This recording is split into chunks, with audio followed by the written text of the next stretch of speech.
James. It's really good doing this yoga, you know, I've got loads of energy. To give me this opportunity to host. And I actually think it's a really good idea because it's helped me when I'm organising it to build my relationships with people here in the group, as well as, you know, bringing someone in. So it's actually really good fun to organise. And yeah, we've got Sharon, who is just like, yeah, I just want to share everything that Sharon does. And obviously Fiona is going to do the share. And yeah, it got us talking a lot, didn't it, Fiona? And I'll do the I'll do the business. I'll do the success section. So the topic that I chose was about the future of medicine and the role of water and frequency. And as an explorer, I'm much adventurer and explorer. I have been exploring water, as some of you know already.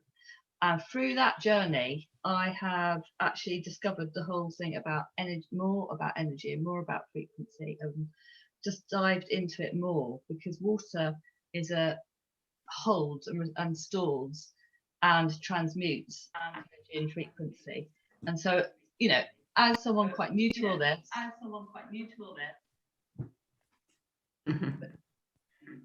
there's a echo somewhere.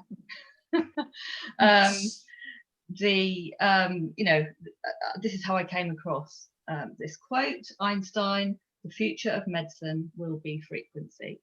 And this is, I just get totally excited about this because I really do think the age of Aquarius, which is all about signals, waves, frequency, technology, communication, and I've just dived really deep into it. And another quote was from Dr. Tresidder, who and Andrew Tresidder, that Sharon introduced me to, who was on a flower essence conference. And he basically said, if we ignore the concept of informational harmony, we are missing a trick.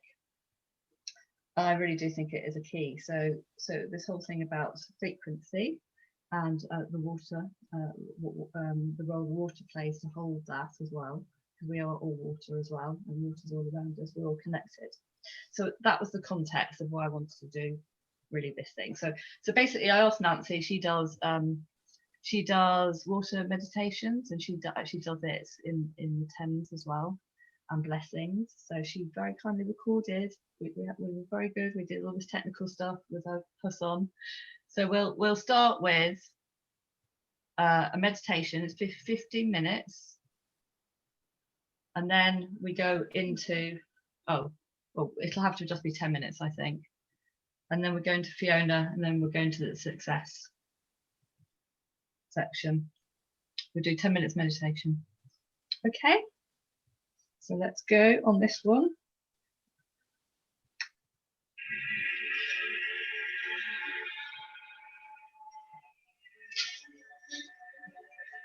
This meditation is going to help you find gratitude of the blessings that are within you, within all that you are, and the sense of the blessings of the ocean in front of us. And we're going to experience the freedom of letting go of any of the emotions that are inside of us, and working in the harmony with the ocean in front of us and inside us, to clean and cleanse a spiritual shower for you, a blessing to the waters and the oceans. We're taking you now to a beautiful, far, warm, white sand beach where you can deeply bring your emotions, acknowledge them and releasing them, and using the beautiful, powerful ocean energy. Take a deep breath in,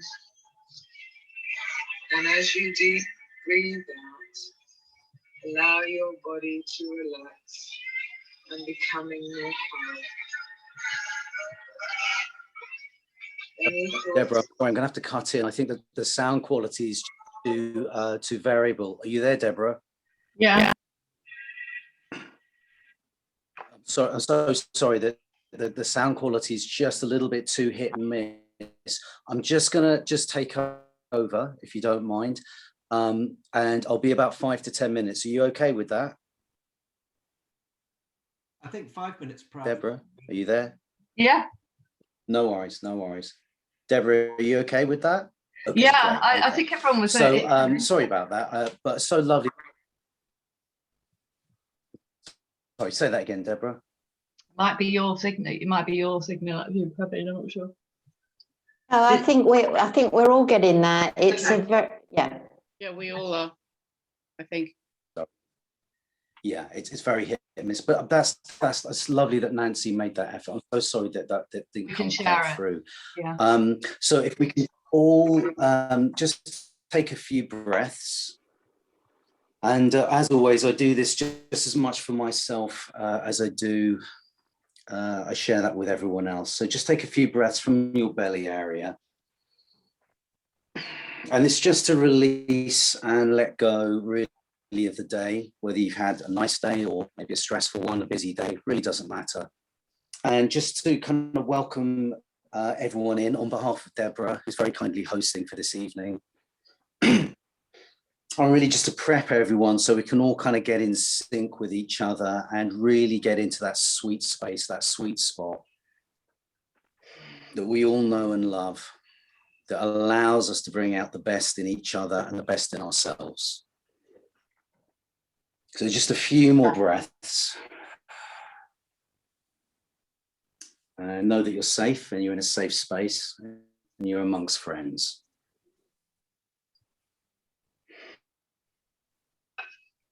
Just deepen the breath just a little bit more.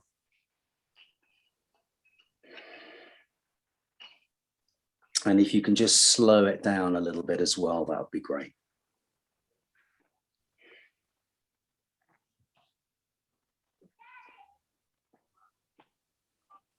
And if we just use the out breath for the moment, we're just going to breathe out any tension, any worries or concerns,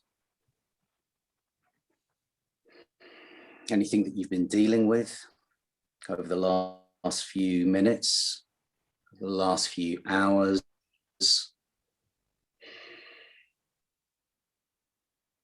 Over the last few days, weeks, months, years,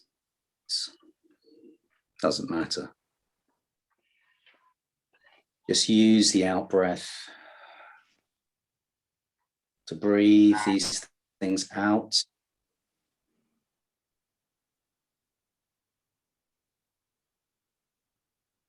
As you breathe in the fresh air, the clean air, the warmth, and the life.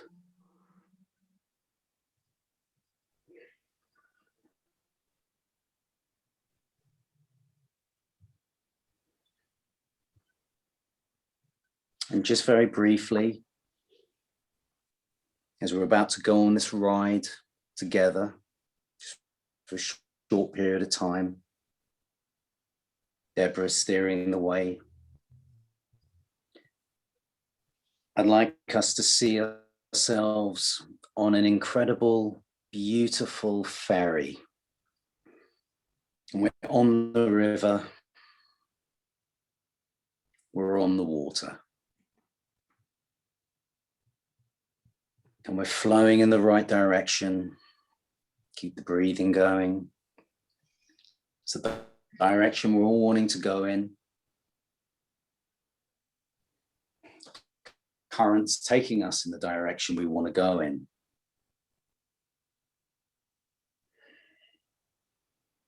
And we need only enjoy, kick back and relax.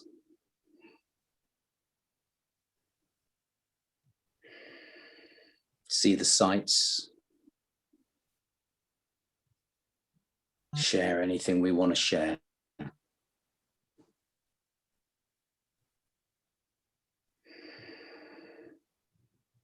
And just feel the atmosphere, the enjoyment, sun shining down on us.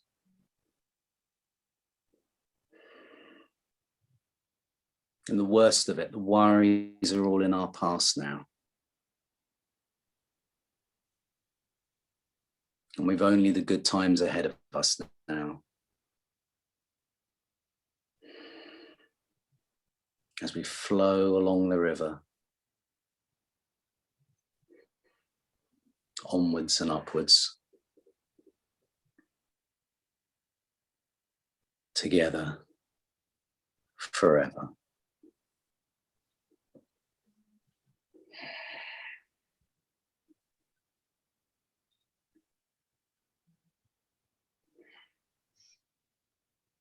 To just take as long as you need to take now.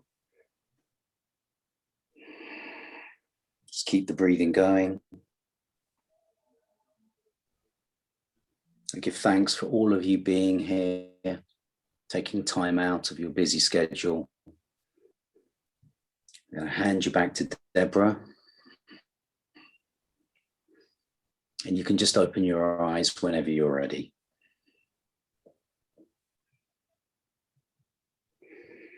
Thank you, Praveen. That was amazing. I was there. It wasn't the Merry Thames, was it?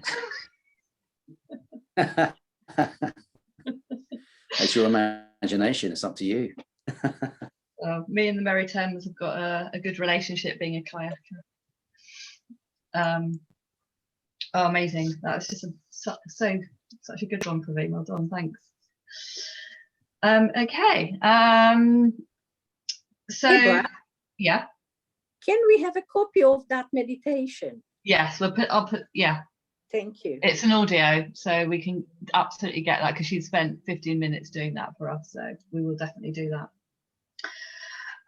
So we're on to the share section with Fiona, and kind of carrying on we've had quite a lot of conversation, me and Fiona, and the things that have come to me about how Fiona works with water and vibration and food and her essences. So maybe Fiona, you just share something and then open it up to other people to share in that about what they do in terms of working with improving your sort of vibration of your food, your water, and how you test for things as well, because I know you test for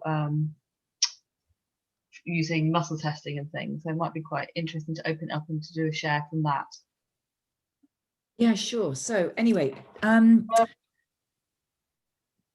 you ready for me to go? Go. Okay. For those of you who don't know me, I'm Fiona Clark. I call myself the Zenergizer. I come from a background a very long time ago. I trained as a kinesiologist back in '91. So I've been doing an awful lot of different modalities since then. In 30 years, if it makes me sound like I'm an ancient old granny. Anyway, I am a great aunt actually, so I suppose that's equivalent to being a granny, but there we go. So back in the 90s, we were testing for everything. I mean, how many of you here, just raise your hand if you know how to muscle test? How many of you here use muscle testing? Okay, so there's a few of you, yeah. So really back in the 90s, I was really thought of as being very weird and very woo-woo, because I would be muscle testing and using a pendulum and finding out what the body actually needs. And this is the magic. It really is a skill that I believe everybody should be able to use and understand what you're doing, because instead of us just guessing what we need and what we think we need, getting out of here and getting into what the body needs. When you muscle test or you use a pendulum, I mean, I use a pendulum. I've got a magic pendulum here. This is called a Weaver, actually. I absolutely adore this one. It's magical. And I use a pendulum or I use muscle testing a lot, and probably every day, to ask questions, to test what I need, what my body needs, because actually I'm getting the signals from my body and not just from my conscious or subconscious mind thinking I know what I want. So when we look at water, when we look at the power of water, and I'm going to recommend a book. If any of you, I don't know if any of you have read this book. Does anybody know about this book? Yeah, James, you've got it. Yeah, Alessandra. I bought this back in, I don't even know how long ago, 25 years ago or something. Dr. Batman, I think he only died a few years ago, but this is a really powerful book if you want to understand a little bit about water. He did another one, Water Cures, you know, Drugs Kill, basically. These are really, really powerful books if you want to understand about the power of water, because I think actually it has been very misunderstood in the sense of healing.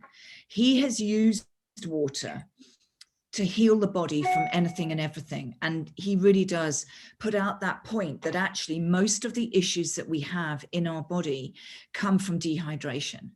And I've seen this time and time again. And if you test your body, and this is something I was doing in my group last night, actually, I was testing, getting the girls to actually muscle test, number one, if they were hydrated or dehydrated, but also the other thing which a lot of us are not always conscious about, whether we're actually absorbing the water in our body, we get the words around here, whether we're absolutely absorbing the water in our body, or whether that water is literally just going through and it's not getting into the cells.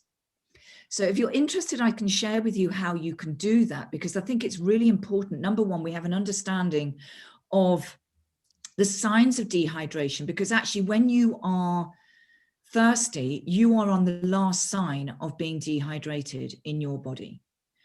So when we look at this on a frequency level, and I know you're going to go into this a little bit more, Deborah, you know, water, there's, you know, we can look at different, and this also goes for when you're choosing the different types of water, because people say, oh, you shouldn't be using this water or that water or whatever. Muscle test it.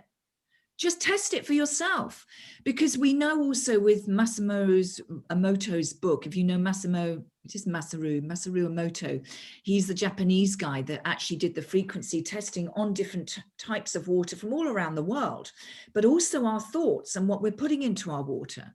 So, you know, when we're talking about energetic medicine or healing from an energetic point of view, this is nothing new. This is something that I was saying, you know, 30 odd years ago when I was working as a kinesiologist. Everything is a vibration, whatever it is, whether it's a sound, whether it's a color, whether it's, you know, whatever it is within our body, we all resonate. And we need to have, for us to be in harmony, we need to resonate at the same level or the same frequency as that thing to bring us all into harmony. And that's the same energy frequency, whether it's an emotional frequency that we have with a connection with people, or whether it's a connection we have with our food or with our water. Because if we've got a frequency is over here and we've got another frequency over here, it's like we're traveling on two different train tracks.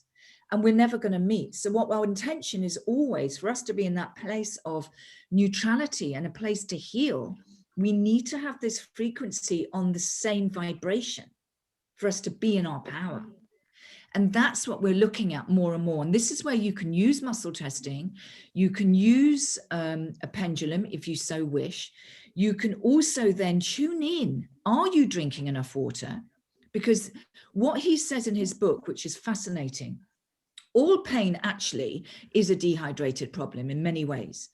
And the dehydration or the hydration starts when we're a fetus. That is the first step. On a So group, Adventures for Wellbeing, they're talking about water frequency. oh, sorry, who's that? I don't want you to think I'm sitting watching telly. Somebody's not on mute. I am sort of working, I'm learning, educating myself. Oh, yeah, Someone anyway. off mute. Here we are. Someone's off mute. I don't know if you want to mute everyone. Yeah, James. I can't do it. Gonna have to mute everyone. Carol, I think it is. Okay, anyway, can't remember what I was saying then. About the pendulum. About pendulum and testing water. So what I would always check is when you are feeling, that's what I was saying, we're hydrated. The first time, this first point of being hydrated is when we're a fetus. By the time we get to our early 20s, we are already in that state of our body going into dehydration, because we have lost the sense of listening to the signals that our body is telling us that we need water in our body. And so what we do is, and what the Medical Association and Society, and I'm not knocking them all because they have a great place in the world, as we well know, but they put us back together. They don't enhance healing. And what they tend to do is, oh, you've got pain, take a medication. And when we take that medication, what we're doing is we're switching off those signals to our body that's actually telling us we're dehydrated, we need water. We need that frequency to get that electrical input and that connection within our body for our body to really work effectively. So, when we look at that and when we think about that in our early 20s, and I think if any of us, I'm definitely not in my early 20s, I'm thinking, holy shit, my body is already in that place of dehydration, even though I am aware of water. But even though sometimes, this is what I'm saying to you, it's really important that we actually understand when we're drinking water, and as he will say, Batman, Dr. Batman, because I can never pronounce his full name, Batman Generati or whatever it is, Dr. Batman says that number one, you drink before you eat. Half an hour before you eat, and then not again until at least a couple of hours or so after you've eaten. And I know that we've been brought up to drink fizzy drinks and all of those. People think tea's good hydrator or anything like that. Anything that has got anything else other than water is not taken in the body as water. So, Deborah, do you want me to, would you like me to show you how you test your water and the points that you can test if your body is absorbing the water or not, and what you can do? Wow. Shall I quickly show you, and then you can do this yourself? Wow. The points I'm going to share with you, they are actually the lymphatic points for the bladder meridian, which is at the back of on the back, should we say? I can't get my words right today. They're on the back because the bladder meridian, if you know the meridians, it starts at the beginning of the eyebrow and it comes down the side of the back, and then it sort of goes out. But it comes down the back and goes down the bum and comes around the side of the legs and off the little toe. So bladder meridian is the water element partnered with the kidney. So they're best friends, kidney and bladder in the water meridian. So I will show you, actually, this is a good test. Maybe I'm dehydrated. I'm going to stand up and I'm going to show you, but you can do this in other ways. And if you want to do it as well, please join me. You're more than welcome to stand up and join me as well. So if you're muscle testing, if you've never done muscle testing, then just do this. 3 golden rules that I would say when you're muscle testing. Number 1, make sure you're hydrated. Number 2, make sure you're grounded and you're in neutral. Because if you've got anything that's going on up here in the committee, as I call it, with the thoughts that you want to have a particular answer, you'll get that answer. And number 3, always keep your questions succinct, because you're asking for a yes or no answer. So you want them short, because if you confuse the body, it's like, I haven't got a clue what you're talking about. So number 1, just put your feet together and you can just very easily say, make sure you're grounded. Show me a yes.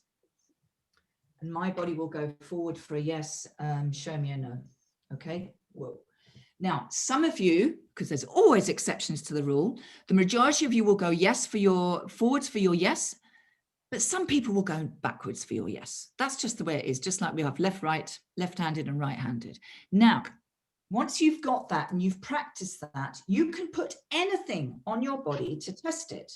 I haven't got any other food here, but let's just test. So you can just say to your body, and I always use, is it for my highest good to drink any more water? No. Okay. So I'm okay. So you can test that.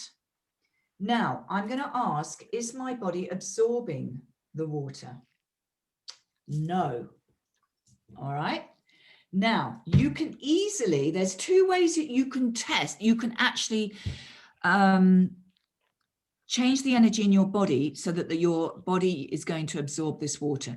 You can put your hand on the forehead. These 2 points here, we call them the emotional stress release points. They're actually lymphatic points for the stomach meridian. You can put your hand on the water on your head here and just really tune into the energy of your body and just imagine that every cell, the trillions and billions and trillions of cells, are actually absorbing the water into the cell, into the cellular level. And you can do it that way. Making sure we take some nice long deep breaths at the same time. Or you can just put your arm around the back of your waist here. These are where The lymphatic points are for the bladder. So by just connecting that energy, we can just stand here, taking in a few deep breaths, because we're at the back of the kidneys on the physical level as well. And I can feel my body's actually even now going forwards, and I'm not doing anything with that. So I can go back to my water. Is my body now absorbing the water? Okay. All right. Did you get that? It's recorded, so we can, it's definitely a replay watch, that one. That's a quick example. Yeah. But can you see how we can shift the vibration in our body like that? Just by muscle testing. So if anybody wanted to have a chat with me afterwards and talk about it, then I'm happy to do that. But when we're looking, how long have we got, Deborah? Just, we need to finish off in a minute. Okay. Yeah. So when we're looking at water, water is, you know, we know it's the foundation of everything, but we have switched off those messages, the messages from the brain, actually, because, you know, the brain cells hold 85% of water. So if we're hydrated or dehydrated, no wonder we can't think. No wonder we have mental problems. No wonder we get depressed. No wonder there's this. They also say this is why a lot of people have got Alzheimer's, also with aluminium and not enough water. So we're so used to being dehydrated, we don't actually know what it feels like for our body to be in that really fully hydrated state of being. So if anybody's got any questions, Deborah, I don't want to go over time because you know me, I can talk until the cows come home. Yeah, I mean, thanks, Fiona. I mean, yeah, the point is we don't actually know how good feels. That's the thing. Yeah, you know, we think it's fine because we think we don't know any different. So I mean, that's a great point, isn't it? And just, well, you know, thank you for bringing that to everyone, because we've got so much information, and as an explorer, sometimes it's just too much, and to have a tool like that is just amazing. So, well, I use it, and I will say, I mean, I know, Sharon, you're going to talk about flower essences. I mean, I'm a flower essence fan. I've been using them for 25, 30 years. I've brought my kids up on them. I've brought my dogs up on them. I give them to my plants. And actually, I use my pendulum as a vibrational tool to choose them, which ones I use to mix. Yeah. And that is another, you're going to talk about that. But, you know, there's so many ways that we use water into different aspects. Well, that's it. And it helps everyone. It enables people to make their own choices, to sense into our bodies to what we need. And that's the journey that I'm on. So thanks for that. I found that out from you, Fiona, and I'm sharing it out now. Can I just say something? Yes. Thank you, Fiona. This is so enchanting. Beautiful information. And the doctor is Masuro Imoto. Yeah, that's it. Dr. He was talking on, he did that experiment on love, hate. You remember it? Fascinating. I've got the book upstairs. I had it down here, but I'm not quite sure where it's gone. Yeah. But yeah, it is. I mean, and actually, DVD was very. So the other thing I would say is, before you drink your water, this is another test that you can do. Just hold your bottle or cup or whatever it is, and you can muscle test that as well, and just say, is it in my highest good to drink my water like this? Just play around and then visualize, what do you want that water to do to your body? How do you want your body to feel when you've drunk that water? Because if you're drinking it when you're feeling really pissed off, or you're stressed, or you're angry, what are you putting back in your body? That same vibration. So think about it, and you just feel, I mean, you can just rub your hands together, feel the energy between your hands, and just think, okay, what is it I want to feel when this magic, this nectar enters into the cells of my body? Because the water actually holds that vibration incredibly well. Yeah, we can change it. And this is why, you know, you can change the water vibration, as Masaru actually showed. You know, you can change the vibration of anything. Praveen, he's got holding up a bottle there. Oh, you've got a crystal there, have you? Quartz crystal. Yeah, I've got mine as this. Yeah, it's amethyst. Amethyst as well. What does amethyst do? Oh yeah, you got the same. Anyway. Yeah. It's calm, I think. I know it's for the third eye, so it's if you're into, so it tends to calm the mind. I think it can be protective as well. But I hold the water as well and sort of bless it. I think that was in the DVD. So again, the thoughts, because it holds memory, doesn't it? The water holds memory. Yeah. So it gets imbued with whatever positive thoughts, blessing. You know, you basically make it holy water effectively. So you're drinking holy water. Yeah. And it does make a difference. I can feel it. And my body is just more receptive to it, you know, rather than just gulping. But what I love about what you're all saying is it's coming back to that basic theme of being mindful of whatever it is that you're doing, rather than mindlessly getting the liters in because you've been told, you know, rehydrate your body. I think it's just being mindful and very present when you do it. I think that's kind of what it comes down but also to. it's a matter of not gulping. You know, how many people do, oh, I've just drunk my water, you know, I've had my half a pint. No, sip it through the day. And I've also got, I haven't got it here, and I'll shut up, Deborah. I've got an orgonite plate. I don't know if any of you've used an orgonite plate. Absolutely powerful. Really, really powerful. I put everything on my orgonite plate, and when I put my essences on the orgonite plate, I've actually tested the vibration of the essences once I've put them on there, and it is, you know, instead of it being say 20 units, I think it went up to something like 270. It was it was powerful. So everything goes onto my orgonite. And you eat off it, don't you, as well? Yeah. So you have like courgettes, you know, like nice. Well, I mean, I've got, I mean, I put my food on it. In fact, my son, little pickle, he's 23, he still likes to play. He hid it from me this morning. Thought I didn't notice. And that bring it back right now. Yeah, that's really not good for you, is it? Oh, poor Fiona. I know. So thank you. We kind of, I mean, we were meant to be having a success section, but I'll just introduce the question which we can consider afterwards, because I want to, you know, Sharon has come here.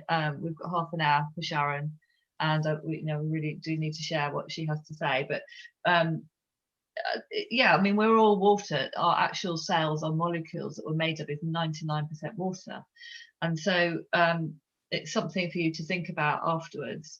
Is in your success section is about, we're all meant to be moving and in flow, like, you know, the theme of Praveen's meditation. And so really the question is, like, you know, Bruce Lee, be like water. You know, how can we actually be more like water, and how can we be more like in flow?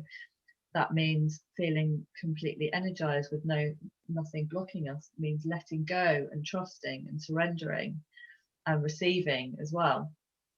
And, you know, all those sort of spontaneous happenings happen, you know, that suddenly things happen, you think, oh, that's really spooky, but it's not.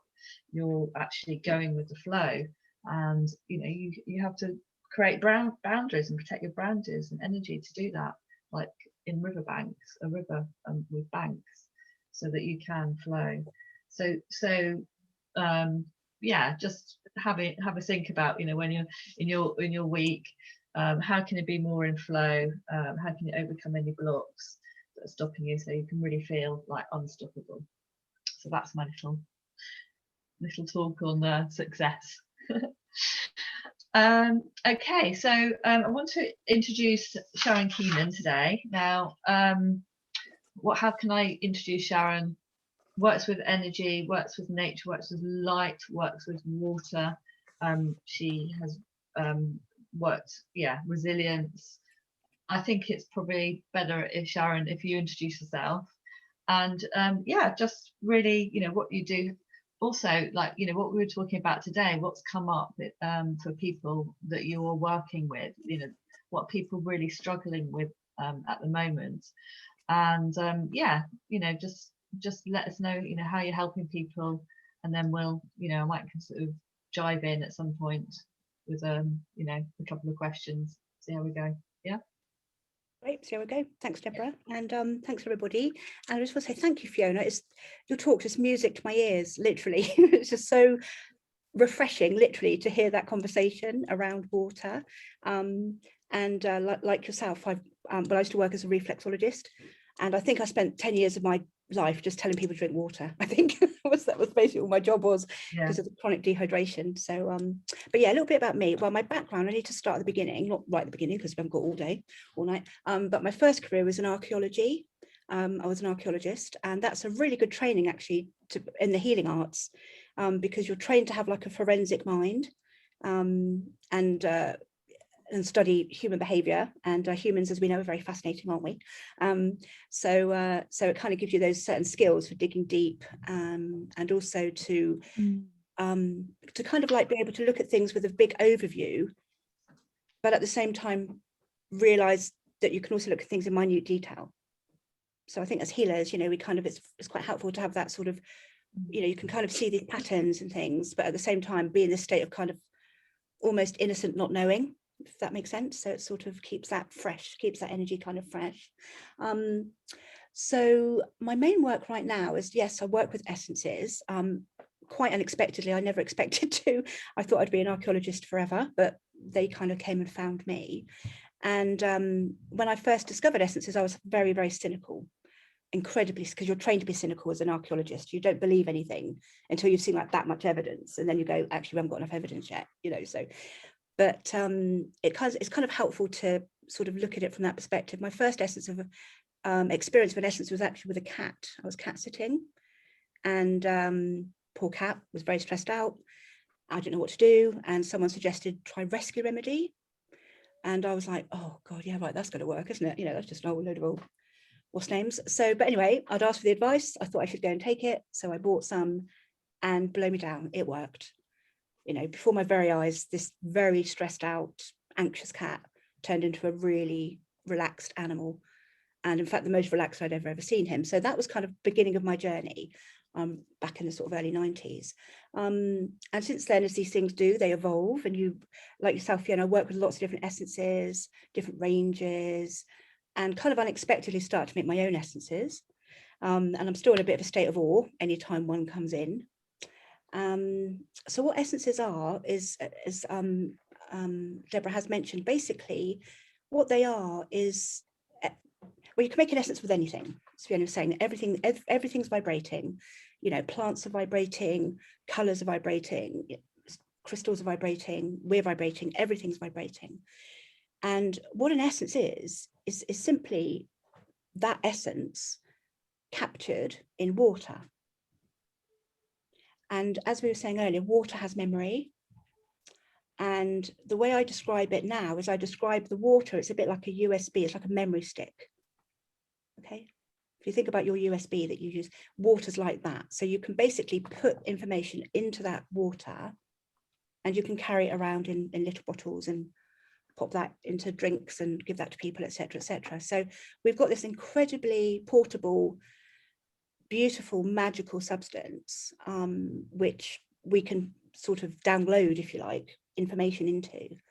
And then that information, when it meets us or an animal or a plant or a situation even, can act like a tuning fork, yeah, to create a beautiful harmonic which is more resonant. And as Fiona was saying, everything's about harmony. It's about coming into harmony, you know. So so that is really the role of essences. So everything's vibrating.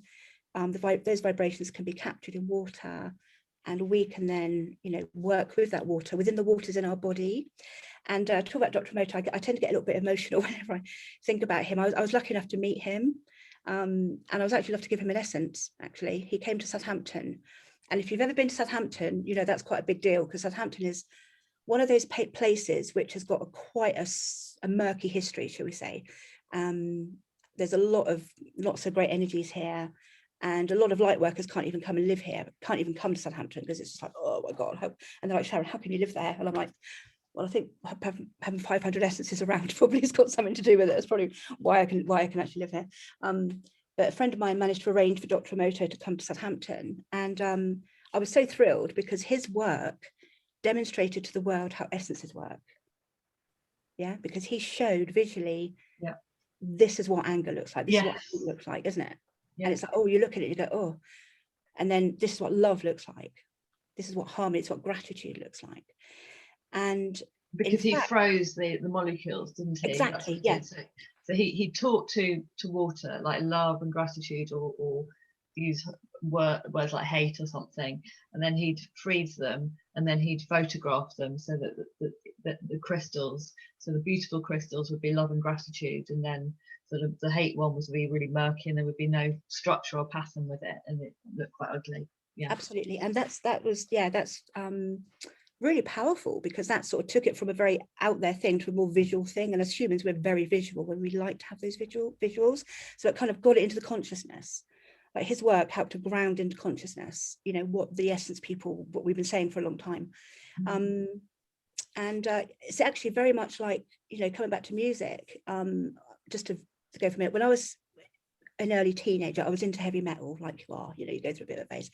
And I can remember one time in my boyfriend's bedroom, you know, 16, listening to all this heavy rock going on, and it was horrible music.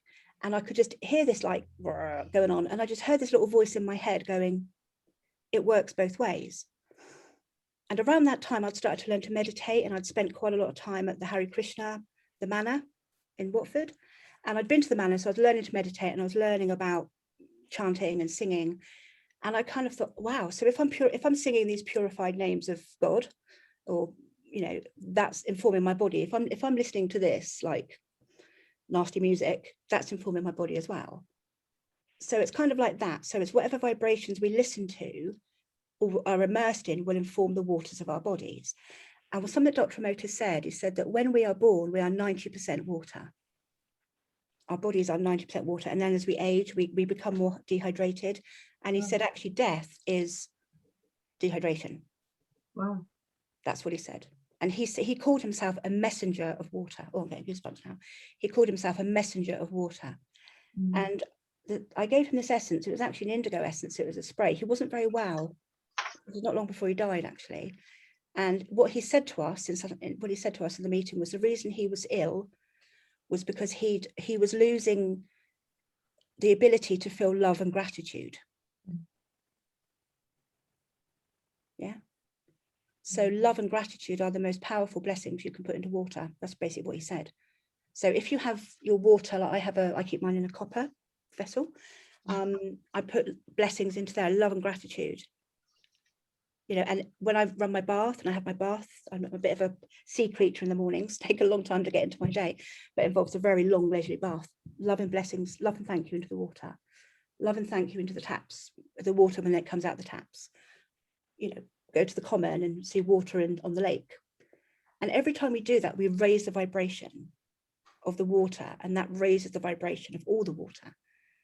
Because that's the magical thing about water. It's so connected. We are so connected because we are water, and all the water that we work with. So I love what Deborah's doing with this conscious journey with water, because that's basically what Dr. Mota said as well. He wants people to be more conscious around water. And I know one of the things that he wanted me to mention was about being a water protector, which was, and that ties into living in Southampton, because you may have heard, or you may not have heard, but many years ago, there was a massive campaign to try and put fluoride in the water in Southampton. And by this time I'd kind of really got to feel water and understand water. And when I heard that, every cell of my body was just went, no, you know, no. So I joined a campaign which had been going for quite a number of years. And thankfully we stopped fluoride going in the water supply in Southampton. Yay!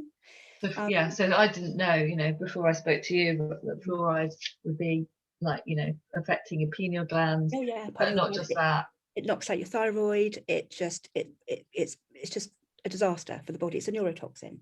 It shouldn't be in anyone's water supply anywhere, you know. So, but it is. What about the swimming pools? That's different. Yes, in the swimming pools they put chlorine in. So chlorine is used to, it's like a kind of a mild bleach form, which is to keep the water clean. So that's still not great. And if you have it too high a concentration, it's not very nice. Some people find it too irritating. So you might want to find a saltwater pool, or just to have a good shower afterwards. But fluoride, it's actually used internally. It's in the water supply, and said to sort of like prevent you know, tooth decay and stuff. It doesn't. There's no evidence for that. All it does is makes people profit and basically makes people ill enough. So the pharmaceutical company do very well out of it. Thank you very much. You know, so that's the only reason that people want to put it in the water supply, not for anyone's health at all. But also the message around that was people power. You know, when people come together and just say no to stuff, things change. You know, so I feel very glad to have been part of that. You know, as I say, I came in on the tail end, but I think I came in as like a cheerleader. Everyone was a bit exhausted because campaigning is quite hard work. So, you know, so So you're passionate about being a water protector. Well, yeah, I think once you really understand what water is, or I mean, I don't pretend to fully understand what it is. I think it's way more mysterious than us poor humans can really get to understand. But yeah, when you respect water, you want to stand up for it. You want to make sure that people have access to clean water, that people aren't putting neurotoxins in the water supply, you know, that our water is as good as it can be. And even if you can't have access to the best water that you can afford, for want of a better word, then take the water you've got and bless it. Just bless it, as you know, saying before, just lovingly hold that water and send it a blessing, and that's it. We create holy water, you know, that's it. And then water also holds light, doesn't it? So that's how you work with the essences, because you work with water and light. Absolutely, yeah, that's right. Yeah. Say about the different essences that you do, and how you do that. That's cool. Oh yes, and how essence is made. That's probably quite your story that you told me today. An interesting one. Yeah. Well, traditionally essences are made like Dr. Batch when he made his first lot of essences. You get a bowl of a clear glass bowl with spring water, and you place your flowers or whatever is making the essence from in the bowl, and you leave that bowl in sunlight. And it's the alchemical relationship between the sunlight and the flowers, the information, if you like. It's all information. The information which is in the flowers then goes into the water and informs the water, you know, like that USB stick. And then that water is then placed into another vessel, and an alcohol is added to preserve. And then that's diluted down, a bit like, you know, homeopathy, very similar. Now that's a traditional method. Now I've been around the block quite a bit with essences, and I've made lots of different essences in lots of different ways, and they haven't always needed sunlight, although sunlight is, say, the traditional. But I've actually made a few essences. Well, there's one in particular that wants to be mentioned, but I've made in the dark, which was the mushroom essence. And now the mushroom essence is really interesting, because one of the first things it said to me was, that's one thing, over time you kind of develop this sort of ability to have a conversation with plants in a way, which is, you kind of, like you do anything, if you make cakes for 30 years, or ride a bike for 30 years, or play the recorder, you kind of pick things up, don't you? So it's a little bit like that with me and essences, but I can hear the information coming from the plants, and that kind of informs me what they're for. So this particular time I was out in France, middle of nowhere, house sitting. It's very beautiful. And all of a sudden this mushroom appeared in this field. Not a magic mushroom, by the way. Everyone seems to think it is a magic mushroom. Not that would be a problem if it was, but it wasn't. It's a parasol mushroom, edible, nothing very trippy or exciting about it, just a plain mushroom. But basically what this mushroom informed me to do was to get up in the middle of the night, not the middle of the night, but 3 o'clock in the morning, because it wanted to be made in the dark. So I'm like, okay, I've never made a mushroom. I've made dozens of flower essences. I've never made a mushroom. Okay, I'll do whatever. So off I go in my wellies and my torch, and in the middle of the night in my kit, and I sit there, and I'm, and it was actually the most incredible experience, because I hadn't realized this, but actually mushrooms, if you ever get this experience, they are for this particular time, it's very fragrant. It smelled of all these herbs. And I understood later it's probably to do with the mycelium network. It's connecting to all the herbs that were growing around. And, before dawn, all this scent just appeared. But interestingly, what this particular essence is for, one of the key points about it is when dawn rose, when the sun rose, as soon as we got to dawn, I felt a thud in my pineal gland. And the message that this was to help reset my circadian rhythm. Okay. So, we all have our rhythms, and our circadian rhythm is basically, our natural rhythm of night and day. So we know when it's light and day. We've kind of done that as a species forever. It's only in the last couple of 100 years that's got a little bit scrambled up because of light bulbs, being indoors all the time, looking at screens like we're all doing now. It's really messing with our natural light levels and light rhythms in the body. So anyway, so this essence works with light, but helps us to connect to the light rhythms, the natural light rhythm of this planet that we're on, which is fascinating. The things you learn, honestly, doing my job, it's really interesting. And where it was made in the dark, it's really great for all of those subconscious fears where you're afraid of the dark, whatever that might be, whether that's the physical dark, your subconscious dark, the collective dark, doesn't matter, whatever the dark is. And that kind of pairs well with an essence I made from mistletoe, which was made a few years before then. And mistletoe, the message that was it's all light. Okay, so mistletoe helps us to connect with cosmic light. Mushroom helps us to connect with earthly light. And then it also gets paired with lichen, which kind of meets, helps to let go of all stuff that you don't need anymore. Yeah, so those are kind of not unusual essences, but those are essences which have come into my range over the last sort of few years, and those are the ones that people seem to be testing up for. Because like yourself, Fiona, I dowse as well. I do all of my work through dowsing. I wouldn't, do it any other way really, because there's so much that the body knows, isn't there? The body knows. That person's higher self knows what they need, rather than me, because that could just be my ego just saying, oh, you need that, but actually I might need that. So it's way better to pass it over. Yeah. We were talking just about the kind of people that are coming to you at the moment, and how you're helping them as well. Yeah. I mean, the two sort of key issues, really.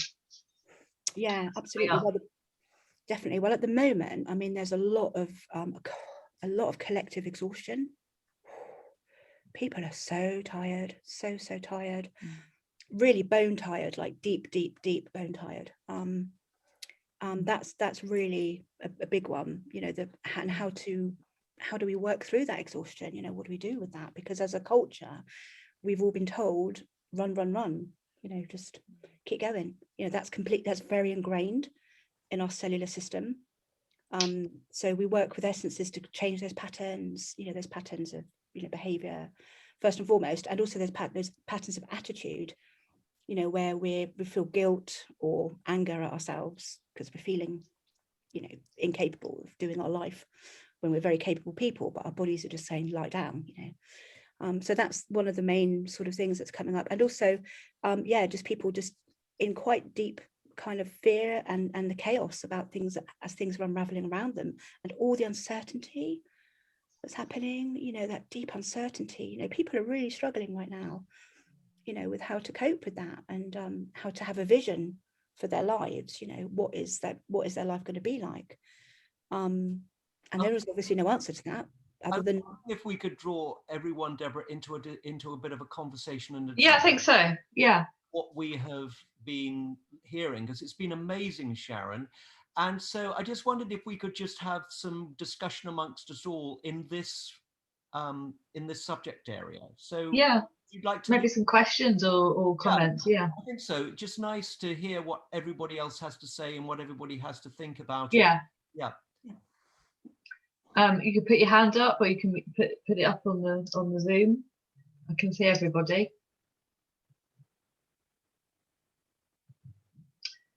Praveen.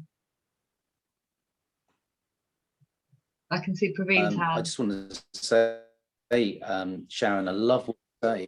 What's that? You okay? Oh, I love what you say. It's very, I mean, it's always wonderful to hear when speakers such as yourself. It just helps to, as you say, there's a lot of driving. I think with male energy as well, it's very masculine energy. Just keep pushing forward. So it's very helpful to hear you speak and just remind myself of the sensitivity in us all. And you just seem like you've really cultivated your sensitivity and that awareness, which is amazing. So very grateful for that. Thank you. I did want to ask you about Dr. Emoto. You said he was unable to feel, I think it was, what was it? It was love and gratitude. Something like that. Yeah, love and gratitude. Gratitude. Could you love and gratitude? Was he making a comment about what was going on around him, or was that about him?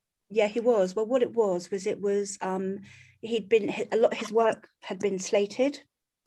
Oh, his work, I see. Yeah. And I see. So his work wasn't being honoured, really. And the effect of that was really getting to him. And when he arrived, he was actually in a wheelchair, bless him. He was not well at all. And that was hard to see. He had an amazing team around him. and they also literally supported him to get him on stage so he could talk, so he could share his message. But they did the most of the thing. But that was the bottom line. His work hadn't been honoured. And I've spoken to people about his work, and they've poo-pooed it, because I have people in, I don't just work, you know, moving my own healing circle, but other circles, and people go, well, that's just a load of old rubbish. You know? So sadly, well, I love the fact that you've got your background is you obviously had a great strong left brain background, which gave you an amazing balance, which I think is really helpful. Yeah. Thank you. Thank you. Thank you. Can I just add something here? Yes. Dr. Emoto, the reason they poo-pooed him is because he knew something bigger. Yeah, you're right. I agree. That's the reason, something they're hiding. Can I just ask you one thing, Sharon? Yes. With regards to the mushrooms. Yes. Do you collect them in Southampton? No, well, this one was actually made. I was out in Bordeaux in southwest France, and I was house sitting. It was a big estate with like 80 acres of just wild land, and I was just looking after the grounds and looking after the house. It's like a yoga retreat place, and it was there. It just popped up in a field, and and it was I was about to tell you I'm emigrating. I'm coming to Southampton. Are you? No, I'm not. Oh no. I want the mushrooms.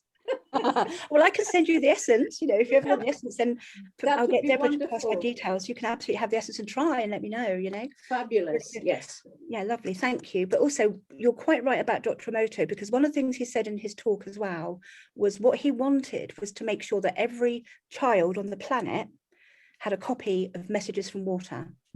Yeah. He's written a book for children, and that was his wish, because when we understand the effect that our emotions have on us, we can all work very differently with each other. And how he described it was like, even when you talk to somebody, if you send them that thought of hatred or jealousy or anger, that affects the water in their body. Absolutely. That thought will change their structure. So once we all know that and we honor that in each other, we've got peace on earth. Yeah, it's absolutely. It's energy work.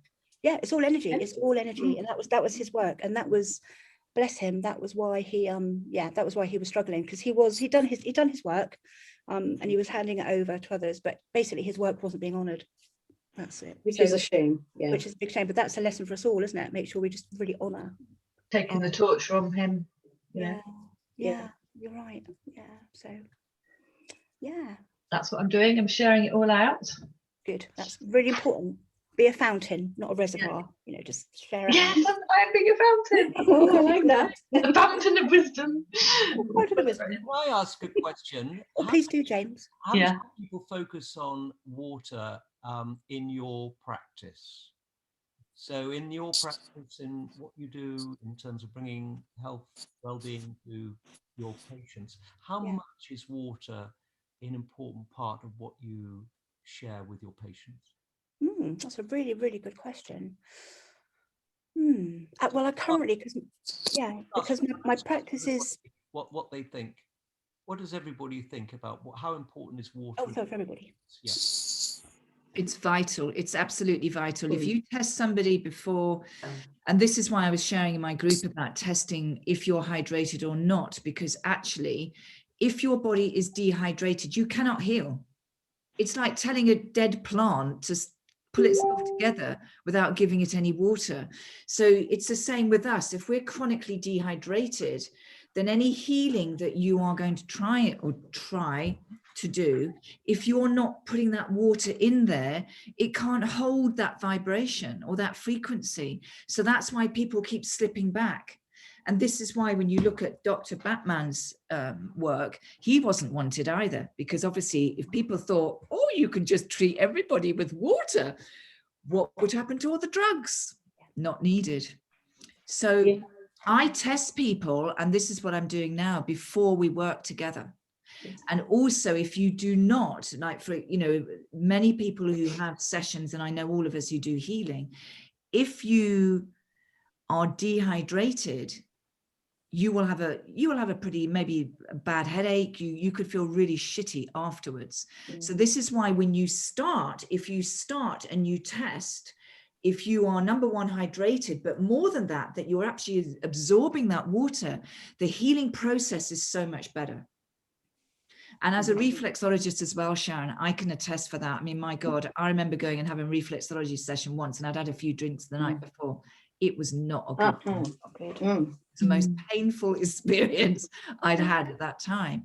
So it's a matter of, if you test yourself, and you can do that anytime with your water, and then you go and have healing, your healing is going to be much more profound. Well, cheers, everyone. Yes, I know, we're all drinking a lot of water. I can see everybody. I know. So yeah, Cheryl had a question as well, but I just it's all about structured water, isn't it? So it's water that hydrates, because there's different types of water. And that's why that's what I talk about a little bit more. But yeah, Cheryl, do you want to? Actually, when the message came, just a little aside, when the message came through today that it was about water, I suddenly remembered, and it's in my kitchen. I've got a little square which I did a mandala of love on it. I thought, why don't I stand in my water on that?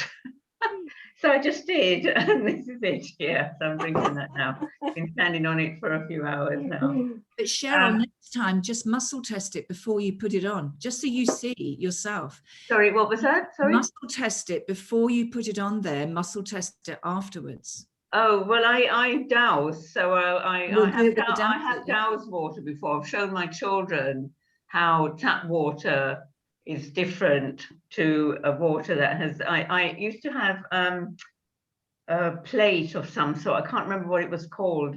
I don't know if it's the same as what you've got. Some kind of a magnetic thing which I stood the water on, and then a purple one. EMF. I can't remember what it was called. Is that the EMF? No, it was I can't even remember who I got it from now, but I've lost it somewhere along the line. But anyway, I showed them how the tap water doused differently from water that was standing on this page or rakied or whatever, so it definitely does work. And I will douse that later to see if there's difference between that and tap water.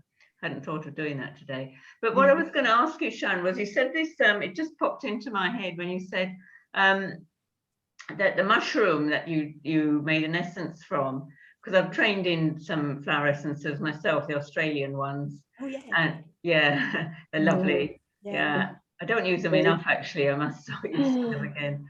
But sorry, so I've lost my train of thought a minute. Yeah, the mushroom one you said was for the darkness. That's what I was. I wondered whether it had crossed your mind whether it's possible that because there is a lot of darkness now in the world at this moment in time, for the past year, whether you can do like a collective healing for the planet with the mushroom essence. That's a very good, yes, that's a really good idea. Yeah, I will do. Just to see what happens. We need to lift the vibration, don't we? Absolutely. No, that's a really good point. Really, really good point. It's interesting as well, because that does help with nightmares and night terrors and fears, people that can't sleep. But there is there's an essence in my system called which is an orchid essence. And that is, I was told when that came in, that was only for the collective shadow. That's not to be taken internally ever. Right. And that was interesting. Before we went into lockdown, and I was seeing a lot of clients, that was coming up an awful lot for people, for the collective shadow. And I'm like, wow, that's really interesting. So they would then be told by their guidance how to use that, for the piece they're holding for the collective shadow. But then since we went into this situation, last year, the essences that people have tested up for us are quite different. And that I think it's only come up once in the last year, actually, interestingly. But maybe that's because more people are on mushroom and they're just dealing with their own, I don't know. It's fascinating, but I love that. I'm certainly tune in and see if that's appropriate, for sure. Thank you. Yeah. I'm all about the collective, me. Yeah. Do what we can, eh? Ian White had the white essence, wasn't it? That he made about 10 years or so ago, which was to bring in more light onto the planet. But I never. I've got all of those as well. Have you? I never used that particular range that he then developed, but I've got the other ones. Yeah, They're amazing. And in his range, the she oak is really good for rehydration, isn't it? Yeah. The she And oak. also actually the she oak is for fertility, because Yes. most fertility yes. issues are dehydration Wow. in the uterus. Okay, that's interesting. Wow. Can I just say, I mean, it's been an amazing evening. Stunning, At 8 o'clock, anyone does need to leave, then they're welcome to, but we do have a soft close. So people want to continue the conversation, the questioning. Sharon